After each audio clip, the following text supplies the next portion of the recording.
Hi everyone, मैं Ashwin. I hope आप सभी अच्छे होंगे। वर्ड ऑफ द डे इस सीरीज का ये सेशन नंबर 86 है और आज के जो वर्ड ऑफ द डे है वो है क्वांडरी। आइए आगे की स्लाइड में इस वर्ड को डिटेल में जानते हैं। पहली बात, ये जो वर्ड क्वांडरी है इट्स अ नाउन।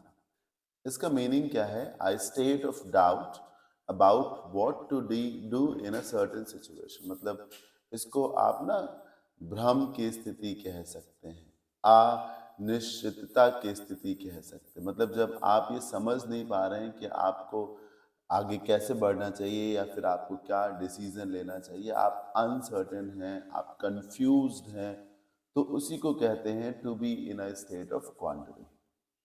एग्जाम्पल देखिए, Robin is in a quandary over keeping the money he found in the park. Robin को पार्क में कुछ पैसा मिलता है तो इस बात को लेके वो कंफ्यूज है कि उसे इस पैसे को रख लेना चाहिए या फिर पार्क की अथॉरिटी को हैंड ओवर कर देना चाहिए।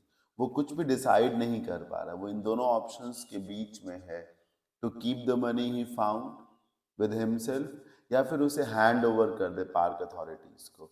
तो वो क्या है इन द मीन टाइम? वो है इन आ क्वांडरी। अक्सर इसे एक फ्रेज के तौर पे इस्तेमाल किया जाता है, इन आ क्वांडरी।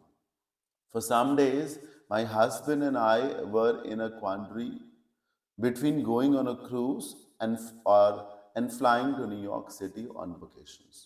एक कपल है, वो बोल रहा है कि वकेशंस पे हमें जाना था और इस बात को लेके हम कंफ्यूज थे कि न्यूयॉर्क सिटी जाएं फ्लाई करके या फिर क्रूज पे जाएं यानी कि शिप पे जाएं। तो हम चूज नहीं कर पा रहे थे कि हमने कौन सा वकेशन प्लान लेना चाहिए।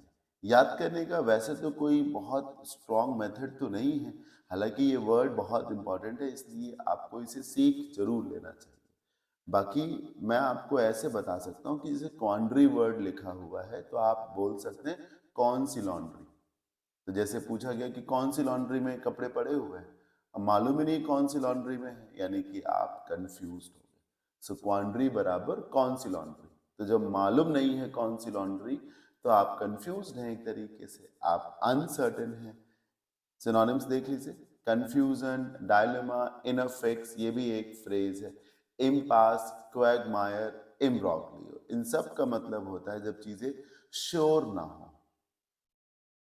Antonyms, certainty, confidence, clarity, unequal, equivocalness, मतलब चीजें जब बिल्कुल क्लियर हैं आपके लिए। आप में से जिन भी लोगों को मेरा ऑनलाइन कोर्स लेना हो इंग्लिश का, तो वीडियो के नीचे डिस्क्रिप्शन में एप्लीकेशन का लिंक दिया है। अगर आप एक आईफोन यूज़र है या आप डेस्कटॉप पे एप्लीकेशन को एक्सेस करना चाहते हैं तो इसके भी लिंक्स वीडियो के नीचे डिस्क्रिप्शन में दिया हुआ है। एंड्रॉयड यूजर्स जो हैं इस नाम के एप्लीकेशन को डाउनलोड कर सकते हैं। पीडीएफ नोट्स के लिए आप हमारे टेलीग्राम चैनल से जुड़ सकते हैं। किसी भी प्रकार के कंफ्यूजन की स्थिति में ये कॉन्टैक्ट नंबर है, इस पर कॉन्टैक्ट कर सकते हैं।